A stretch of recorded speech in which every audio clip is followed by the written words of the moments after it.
hoy ianao tamiko efa nandalovako dia fantatro ny aretinao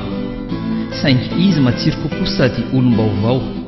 izy tsy masosotra ianao koa nefa tsy foiko ny vatako tsy voazara roa indrindra fa ny foko isaraka hoy ianao miantso ahy avy any an-trano izaho izay vorokely latsaka andrano ka tsy afaka ilomano mampalahelo ny tantara tsy voatanisa lasangano ianao no heveriko tokampo tahaka ny tsiny ka tsy mahalala fa tsy rano tampotampoin'ny olon-tiana ianao dia mazotozoto mivoaka an-trano tampotampoy pahasoavana ianao dia hibaby kisoa miampita rano raha mbola misy koa ny farany tsy ho foana ny fanantenako tsy ho adiniko ny anarany fa ny tantarany ho fafako alahelo tsy maintsy misy akiviana lalipaka fa za sondronaingo malefaka noserana ny rivotra ka miondrika aloha vao mitraka mavesabesatra ny fo reradreraka ny saina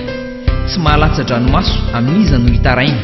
alahelo sa tezerana fitiavana sa fankahalana alemena sa fandeferana akiviana sa fahanjambana ozina sa fandrekirekena poizina sa fandrebirebena mosavy sy arety mangina fitaka sy fijaliana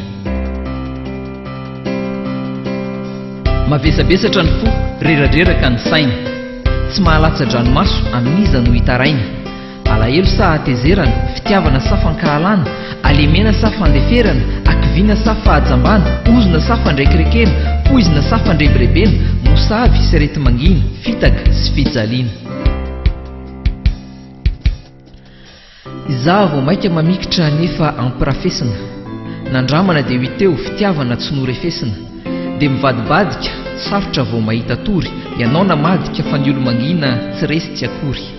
za mahita anao mangovotra ny vatana tsy maray lamba indrisy misy fetra misy sakana ilay maso efa jamba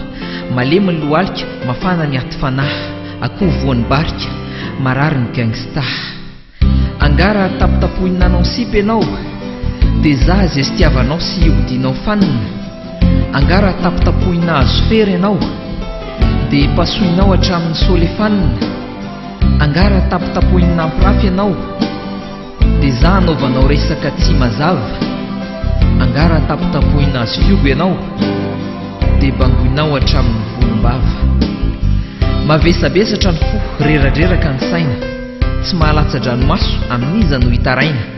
alahelo sa atezerana fitiavana sa fankahalana alemena sa fandeferana akiviana sa fahajambana ozina sa fandrekirekena poizina sa fandrebirebena mosavy sy arety mangina fitaka sy fijaliana mavesabesatra ny fo reradreraka ny saina tsy mahalatsa-dranomaso amin'iza no hitaraina alahelo sa atezerana fitiavana sa fankahalana alemena sa fandeferana akiviana sa fahajambana ozina sa fandrekirekena poizina sa fandrebirebena mosavy sy arety mangina fitaka sy fijaliana